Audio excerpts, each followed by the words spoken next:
a lot of the peace that we've seen in Loima, not just Loima alone, but even between yourselves and Pokot and with Uganda, is because of the efforts of local leaders. And that includes the governor, the MP, the MCAs, and the elected leaders around here. That is how it should be. Actually, we should be doing everything possible. If we depend on police to give us peace, it will be impossible. It should be our job. It should be, police can provide security, but they cannot provide peace.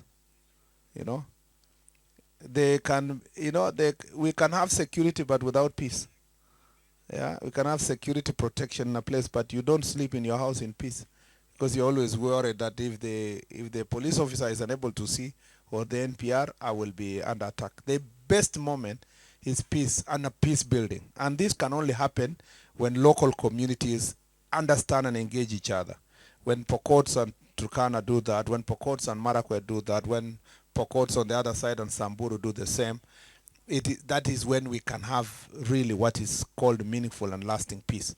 So I really want to urge the elected leaders, religious leaders, community leaders to be in the forefront in terms of speaking peace and seeking peace. In any case, the Bible says that blessed are the peacemakers, because they shall be called the children of God.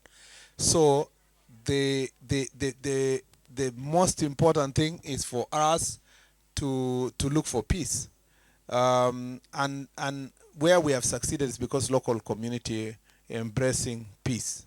They want to speak against organized criminals, bandits. They want to smoke them out of the community, and they want to volunteer information to the government and say so and so and so and so and so are the reason why we have a problem, and they want to live in peace. So that way, I think by doing what they have done as leaders, that is what we want. On the gazetted police stations, as I have already admitted earlier in the Jukwaa, 18 police stations in such a county is a joke. Okay, it's like about 3 police stations in every sub-county in 77,000 square kilometers. It's a big problem.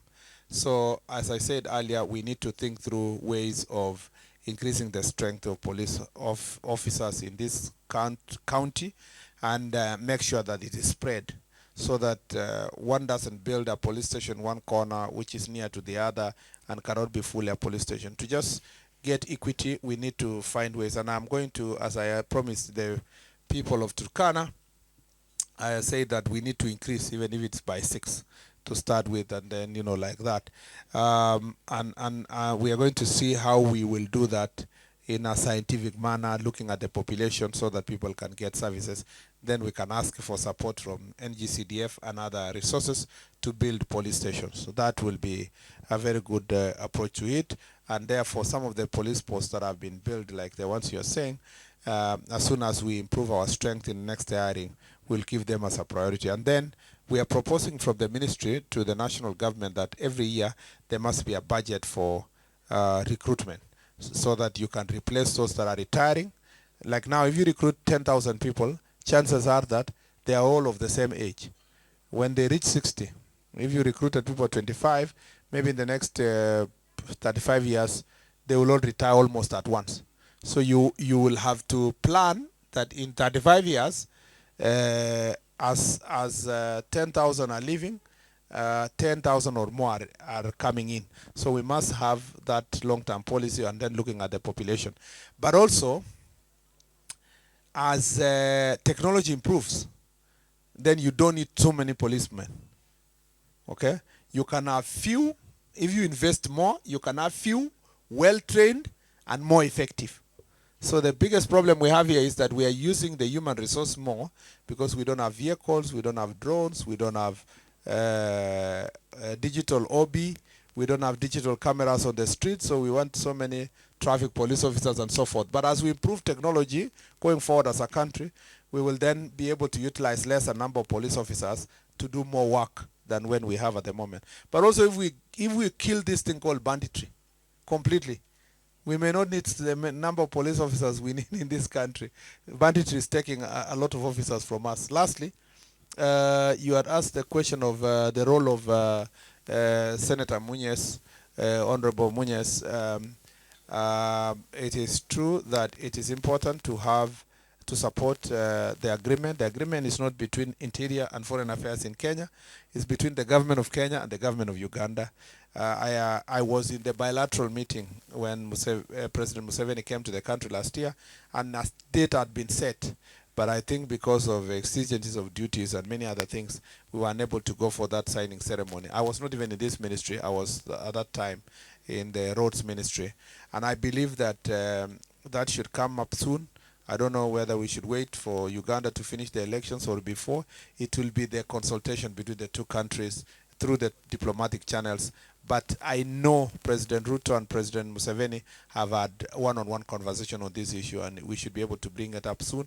And maybe the work of Honorable Munyes will hasten the process of having signing this agreement.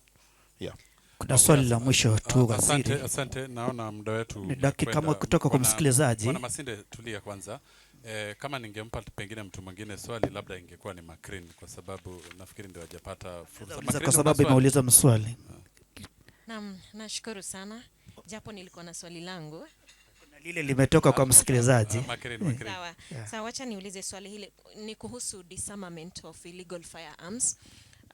Bwana waziri, labda kuhusiana na swala hilo, inasemekana kwamba wakati serikali inafanya juhudi ya kwamba iweze kuondoa zile silaha haramu upande wa West Pokot, upande wa Turkana, na baadaye labda wanapatikana kwamba kama kule Todonyang wanavamiwa, ama kule upande wa Marsabit wale wavuvi ambao wanaenda kufanya uvuvi kule. Kwa hivyo inasemekana kwamba kuna mikakati ipi ambayo serikali inafanya kuhakikisha kwamba inazungumza na mataifa jirani kuhakikisha kwamba wakati ambapo serikali ya Kenya inafanya disarmament of illegal firearms, kule pia zoezi kama hilo linafanyika?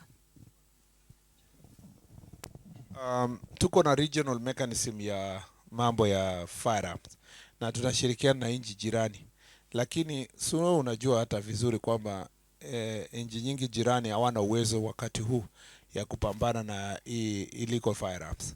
Shida kubwa sana ya disarmament, hata ukiondoa bunduki zote kwa Aro, West Pokot pale, Elgeyo Marakwet and so forth, kuna porous border inasaidia kuingiza kutoka Marsabit.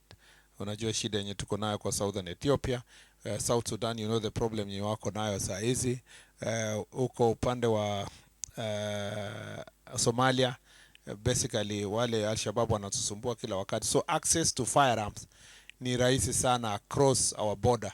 We are the most disadvantaged kwa across the border kwa access to firearms. Ndio inaendeleza continuously bunduki zikiingia Kenya, na inaendeleza pia risasi zenye zinaingia Kenya. So imebidi tu sasa tukufanye hii border patrol operations yenye tunafanya and so forth. And at the same time, mimi naamini tungefanya development zaidi. Songeshe development isonge, watu wataachana na bunduki as you move, mpaka tutafika stage yenye itabaki to around the border where we can register locals wenye wako border to be licensed firearm holder for purpose of protecting themselves until at such a time that also neighbors can be able to disarm their part.